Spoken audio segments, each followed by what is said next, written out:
If you have a Bible with you, please turn to the 5th chapter of the book of Ephesians, Ephesians chapter 5.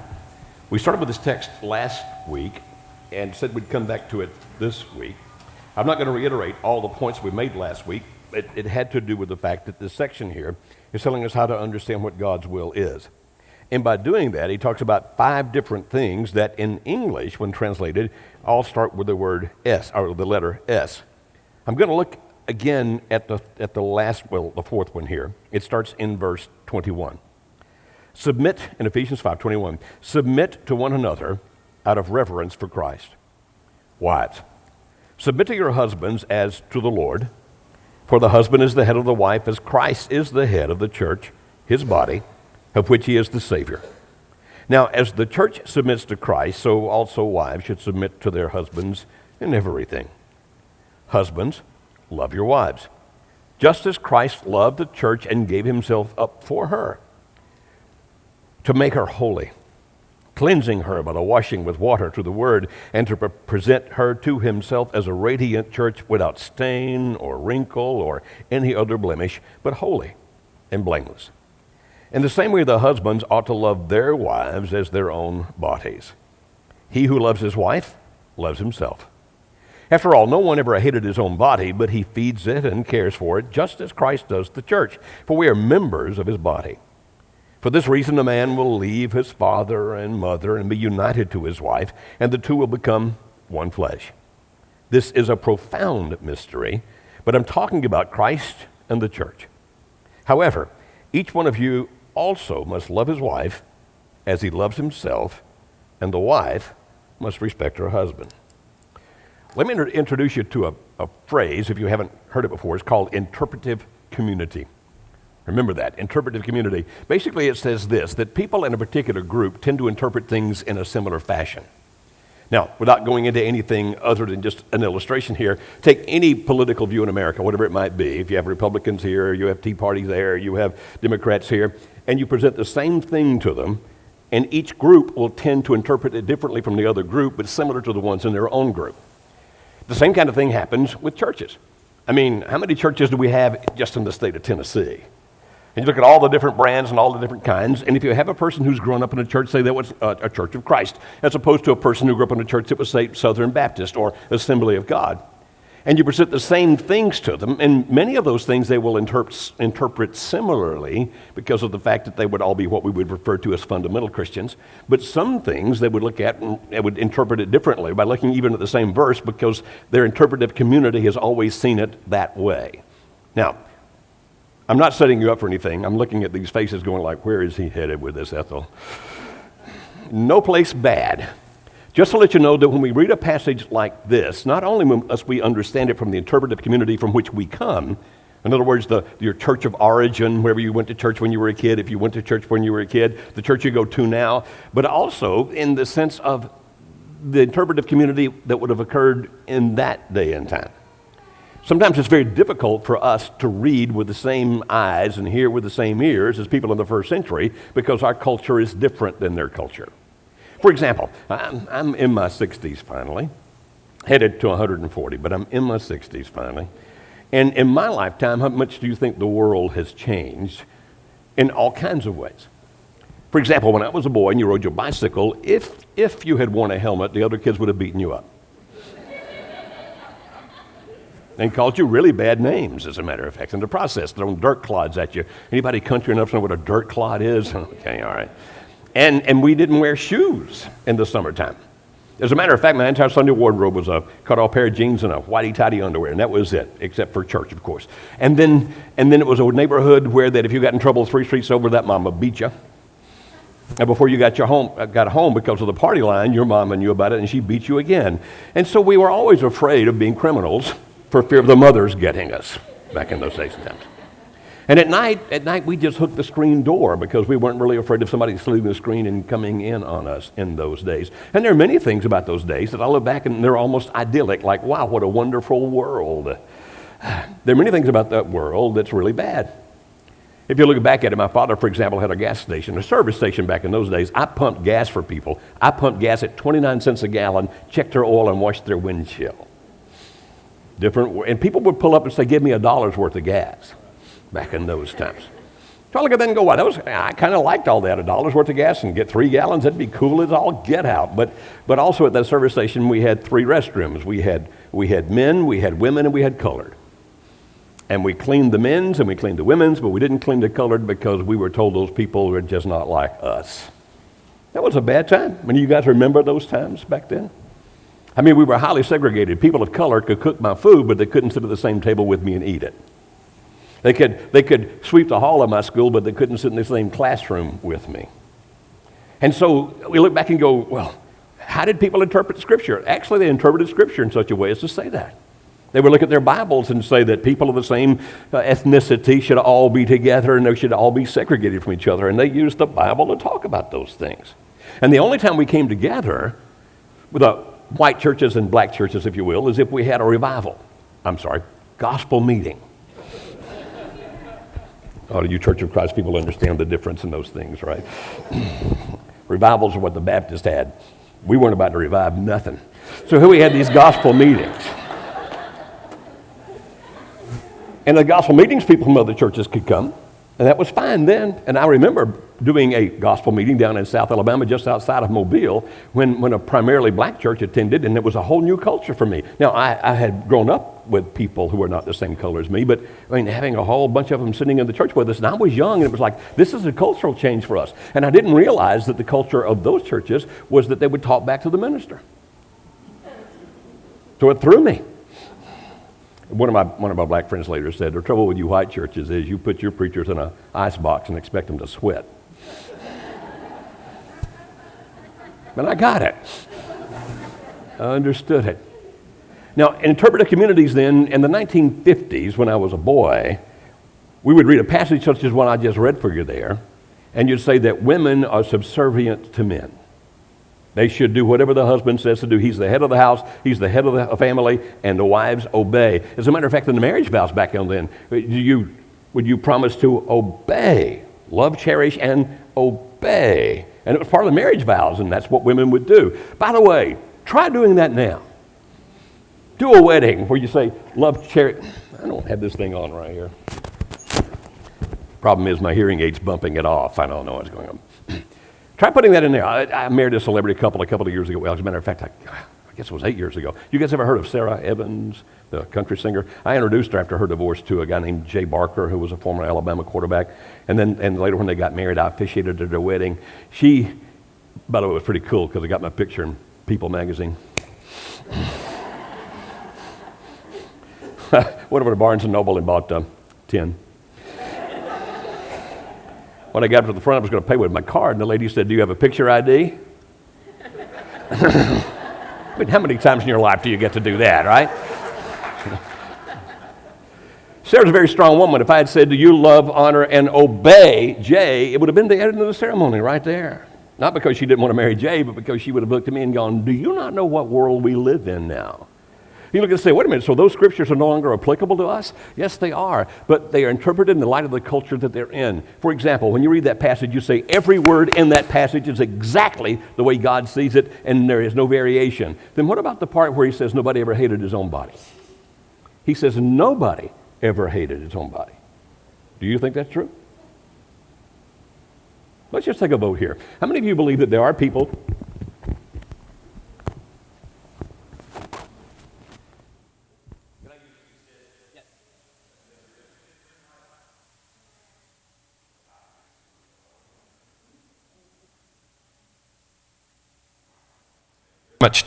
that's much better. Anybody know what I was talking about before I lost my train of thought there? How many of you believe that some people hate their own bodies? Yet that passage said no man ever hated his own body. That means we look at that text and say, oh, you're saying the Bible's not inspired? I'm saying it is inspired. But what we need to do is when we look at it, read and understand what he's saying in the context of what he's talking about at the point. Therefore, when it says, wives, submit to your husbands, that's true. But the verse just above that, it says, submit one to another. Did you see that in the text?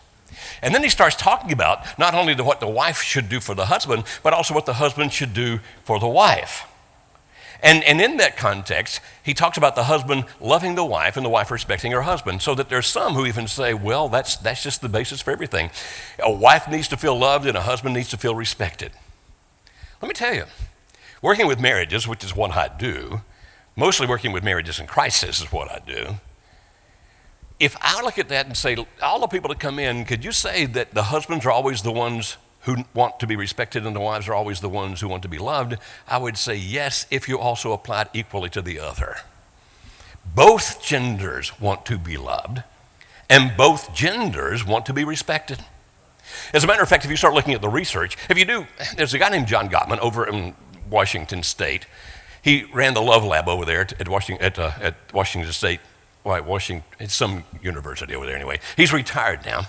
And when you start looking at the research he's done, he did what's called a literature review in one of the books he wrote for people who are in the marriage industry. A literature review basically says, you look at all the research out there that is valid, and you find the commonalities of the research, you summarize it, and if you find any flaws in the research, that's what a literature review is. And when he summed up all the research he could find about the reasons people gave for wanting a divorce, summed up into 3 categories. 3. I don't feel like you love me. I don't feel like you like me. I don't feel like you respect me. So either I feel unloved, disliked, or disrespected. Are you following?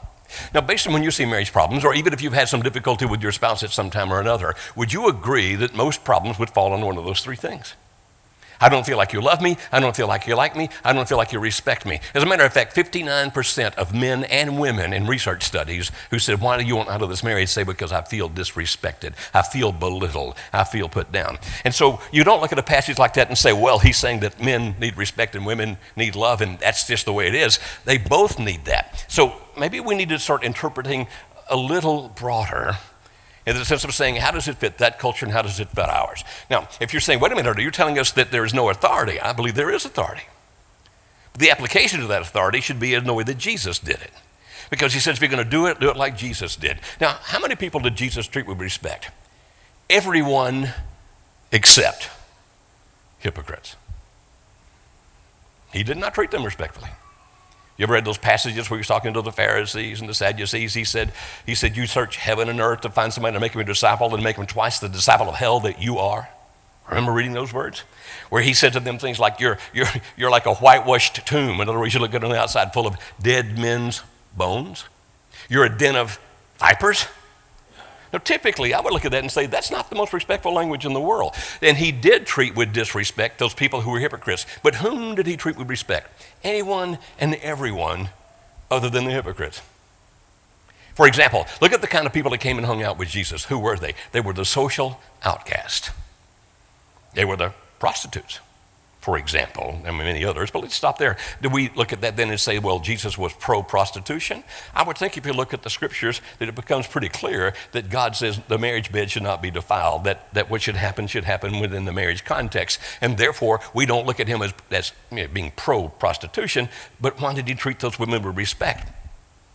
Because he saw through to who they were. And because he treated them with respect, they flocked to him.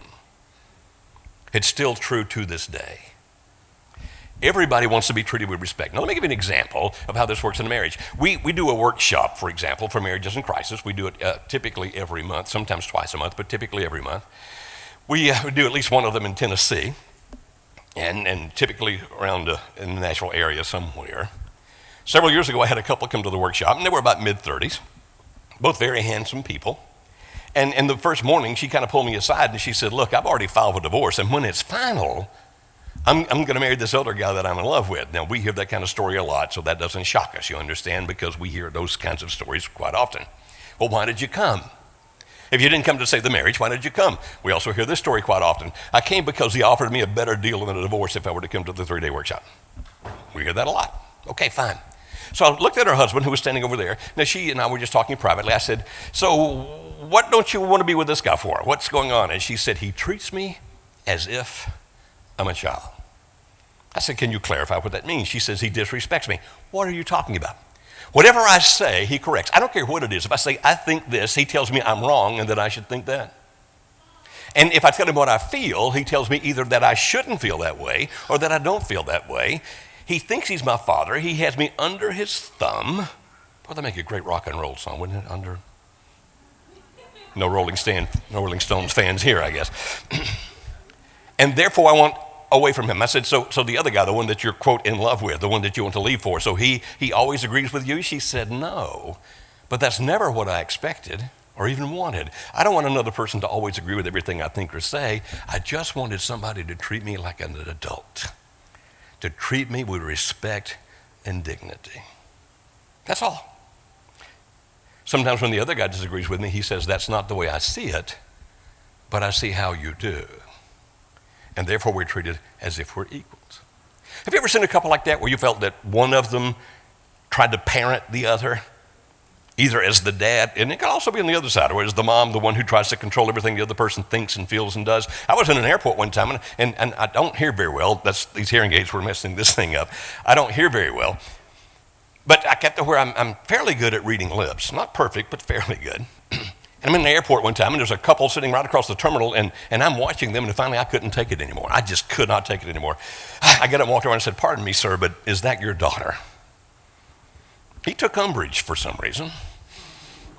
He said, no. Why would you think that? I said, because you're treating her like a child. Then I ran and got on my plane. My courage only goes so far, you understand.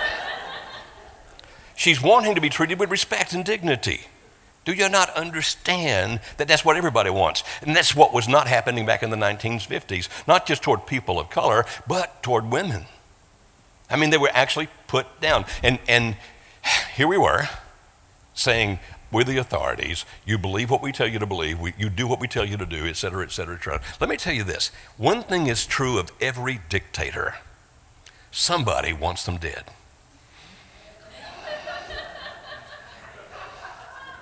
Am I telling the truth here? Why did the Berlin Wall fall? Why was the USSR doomed? Why could it not last forever? Because of the fact that people will not live under oppression. They can only do it so long, and finally it's like, you must treat me with dignity. You must treat me with respect. In the marriage industry, it's what's called an egalitarian marriage. Just the other day, a couple that was in our workshop, I met with them a little bit after the workshop, and the man kept quoting this passage right here. He was trying to control his wife in every shape, fashion, or form. Now, let me give you a little bit of the situation. I can't give you much, obviously, confidentiality. She's an extremely successful businesswoman, making a ton of money. Seems everything he does, he fails at. It just doesn't work. That's exacerbated this particular situation because now he felt like he was the inferior, which means he wanted to actually take more control. And so he was telling me all of our problems would be solved if she would just submit to my authority as the husband, as this passage says. I said, but you don't understand. That passage says if you're going to do it, you do it like Jesus. I watch the way you treat her. If she doesn't do something you like, you just don't have anything to do with her at all. Well, Jesus does the same. Oh, does he? Let me give you an example of Jesus being treated with disrespect and how he handled it. We often refer to it as the Mount of Transfiguration. You ever read that passage about Jesus is on the mountain, his three best friends are there. Remember who they were? Hart, Shapner, and Marx. Just trying to see if you guys are awake. Who are they? Peter, James, and John. And they fall asleep. Why? Because they're fishermen. They've been used to getting up at daylight and going to bed at dark. They fall asleep. Remember that Jesus is about to die. He's been trying to talk to his apostles about it because he's hurting. He knows what's about to happen. Remember the very famous incident with Peter when he tells the apostles and Peter says, you can't do that? Remember Jesus' reaction toward him? So here he is, and Moses and Elijah show up to talk to Jesus about his impending death. God had to send people from the dead to talk to him because the living wouldn't. They wanted it to be their way, and therefore Jesus couldn't talk to them. When these three wake up, they instantly know that's Moses and Elijah. I've often wondered how. I mean, they hadn't seen their photos. Maybe they're wearing those little name badges. Hello, my name is Moses. Remember what Peter did? Peter, the guy who was pretty rash. Lord, let us make 3 temples. And God the Father called him down. Chastised him on the spot. This is my son in whom I'm well pleased. Did Peter at least treat Jesus with disrespect by making those other 2 guys his equal? Yes, he did. So the point that God called him down on it. So how did Jesus treat him? They were still best friends. He didn't say, you do exactly what I want, or I'll punish you by not talking to you. I'll punish you by giving you the cold shoulder. I'll punish you in every way I can. As a matter of fact, if Jesus punished every time we offended him, we might as well give up. Because I don't know about you, but on occasion I'm quite offensive. Anybody else fit that category? So look, you understand, he wasn't dominating, controlling every thought, every emotion, everything. And besides, if you think about emotions, how dare you tell another person what emotion they should feel? I mean, do you control your emotions? You understand. Over here because of the situation where we live in Middle Tennessee, some of the people I work with are celebrities. I mentioned Sarah. I can mention her because I was in the People magazine on television with her. I can't mention the others that are obviously very confidential. You would understand that, right? Some of them are tremendous actors. I mean, extremely good actors. You say, well, those people can control their emotions only when they're pretending, which is what acting is. So on stage or on screen, they can control their emotions like you wouldn't believe, but in real life, they're no better at it than you and I are. Nobody has that ability. If a state trooper walked in here right now and told me that one of my daughters had been killed in an automobile accident, I would instantly go into grief and mourning. If another state trooper came in an hour later and said, we are so sorry, mistaken identity, not your daughter, would that mean that what I felt for that hour wasn't real? It would have been real, even if based on a misconception. You follow? So then we got this couple sitting in our workshop, the one I was telling you about. And she's telling me he's trying to control everything I do. And if she ever spoke up and said anything, he would correct her. Like she said applicable once, and he actually looked at her and said, it's applicable, which, by the way, is correct. But I stopped and said, how do you think she felt about what you just did? He said, I'm sure she appreciates me helping her grammar. I looked at her and said, how do you feel about what he just did? She said, I was humiliated. That went on all day Friday of our workshop, which is the first day. I couldn't stop him. But finally, I quit asking either of them. I'd ask the group, how do you think she felt about what he just did? Saturday, it was no better. Sunday, she didn't come back. So I called her hotel and said, would you come back for me? She said, yes, you treat me with respect. I'll come back for you. And so she did. And in the last session of Sunday, she did something that I saw as being a major step forward in helping to save that marriage. She said, I'm still in love with the other man, but I need to save my marriage. I wanted to throw a parade. He jumped up, spun around, put his finger in her face and said, you do not love him. What do you think she did? She got her stuff, she got up, and she walked out the door. I said, wave goodbye. You had your last chance. He said, but I don't want her to love him. You could have said that. That was fine. That's open and honest communication. But she no longer will let you control her. She wants to be treated like an equal. And so this couple I was telling you about, the other couple where that she made all the money and he failed at everything and he's trying to control, he looks at me and he said, well, if you're saying I should listen to her, I do. Probably more than half the time, I allow it to be done the way she wants it to be done. And I said, and there's the key word. Allow. It means you're still in control of everything. You dominate her. Why don't you treat her like an equal? As a matter of fact, why does the church submit to Jesus? I guess there's some who do it because they're afraid to go to hell. But the ones who really love, 1 John 4 says, that cast out fear. Right? I'm not afraid of Jesus. I'm not afraid of God the Father. Now, that doesn't mean I don't have a respectful fear. I do. I understand the power of God and the power of the Lord Jesus Christ. But the reason I'm not afraid of them is because I know they love me. And I submit to them not out of fear, because when you submit out of fear, you really do it for you. When you do it out of love, you do it for them. Suppose, now Alice couldn't be here today. Just as we were walking out the door, she had some problems and she needed to go back home. So she wanted to be here but couldn't be. But if I got home and Alice said, I've been thinking, here's some new rules in this house. I need more kissing and hugging. For you northerners, that's kissing and hugging. So every time before you leave the house, you will kiss me. When you first come back in the house, you will kiss me. In the morning when you first wake up, you will brush your teeth and then you will kiss me. And if you don't, do you see that frying pan over there? I'm going to bang you upside the head with that frying pan. Would I kiss her? Yes. Why? I don't want to be hit with a frying pan. I really don't. You say, well, what we should be getting from you? Lip service. Now, I just think that's hilarious. I really do. You've seen people in situations who then, after 10 years together, just walk away. And you go, why? I don't love her. But if I had done that because of the fact that I loved her, even the days I didn't feel like it, and there's some days when I don't feel like kissing and hugging. What about it, guys? Anybody else like me? But I know that Alice needs it, so I do it for her. I do it because I love her. I do it because she loves me. I'm not doing it for fear of punishment, but doing it out of love. After 10 years, if you were to say, well, are you going to walk away from her? No, well, I love her. The things I do for her, the motivation, actually builds love. Do you understand how people who say, I'm going to submit out of fear, they do it so they don't get punished? If they submit out of love, they do it and the relationship gets better? Can you see the difference in those two things? Everybody wants to be respected.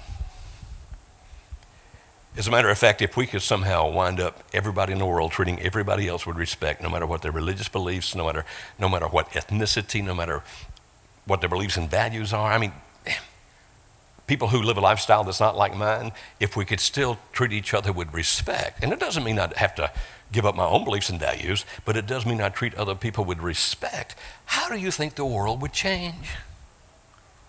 It'd be a different place. So let's do it to our husbands and wives. Now that's love and respect together. Oh, and also to do it with our children. I don't have time to cite all the research, but the children who have been treated with love and respect by their parents, and it doesn't mean you don't have authority, but it does mean that the closer to adulthood that the child becomes, the less you exert that authority. You don't put them under your thumb. You help them learn how to deal with life, and then when they're adults. Now see, my mom, our 91-year-old mother, was here last week with us, okay? She sat in the back and she said the microphone wasn't loud enough. If I had a bullhorn, the microphone would not have been loud enough. I respect my mother. I love my mother. I still submit to her authority, but she cannot control or dominate me. And if she tried, as other people have when they've gotten older, they wind up being alone. Am I right? So I don't think we can use this passage to say, listen, woman, I'm the boss, you do what I say. If you use that passage that way, I'm quite convinced you're not using it in the context of the way it was meant there, because he was starting with the concept of submit one to another. That's everybody submitting to the other person. And if we do that, everything gets better. And if you do it with your children, they're going to turn out a whole lot better. All the research indicates that. And if you do it in a relationship, you'll go to love each other more, and you won't want to be apart. Now, you understand there are some differences in the way men and women communicate, and so sometimes, just to give a few practical suggestions as I end, we have to learn how to communicate in the other language. Are you following what I'm saying here? For example, ladies, men really do have a nothing place. That's when you look at us and go, what are you thinking? Nothing.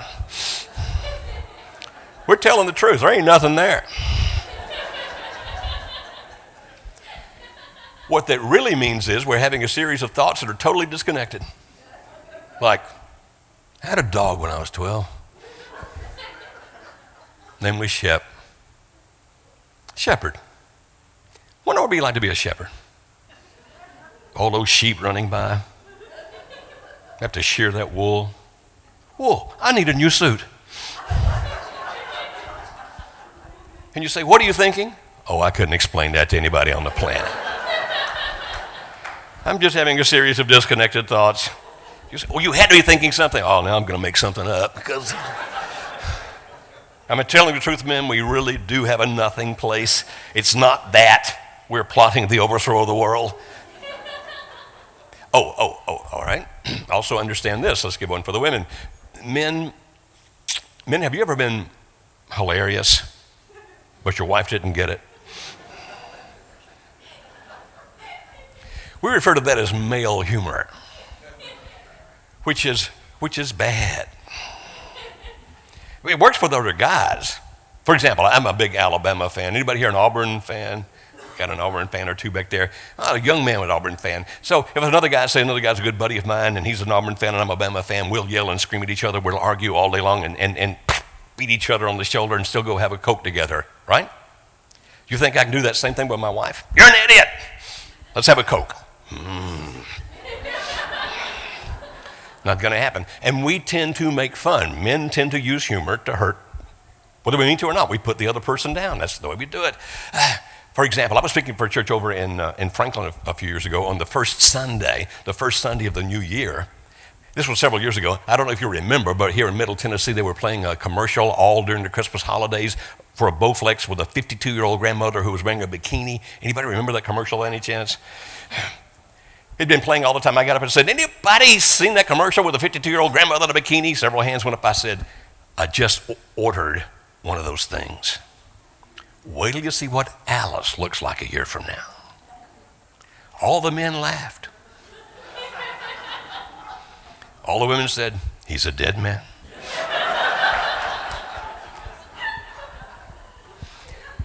As we got in the car to drive away from church, Alice said, about the Bowflex thing, I said, yeah, that was really, I'm sorry.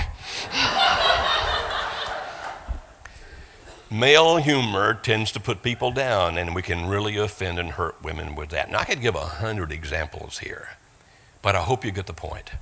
If you really want a good marriage, understand that submission means that you're not God. You understand? There's a saying in AA that many people in AA will say quite often, the difference in God and me is he does not wake up every morning thinking that he's me. I am not God. And if I want somebody to follow my leadership, then I should love them. And Jesus said that too. The greatest leader is the greatest lover. Do you remember those passages? That's what makes them the greatest among you. Now, there's a lot more to say about all these things, but I need to go home, check on my sick wife. Do you understand the principle? What was it? Okay, I got to start all over. What was the principle? Love and respect to both. Don't dominate. Don't be the dictator. Don't control. It always ends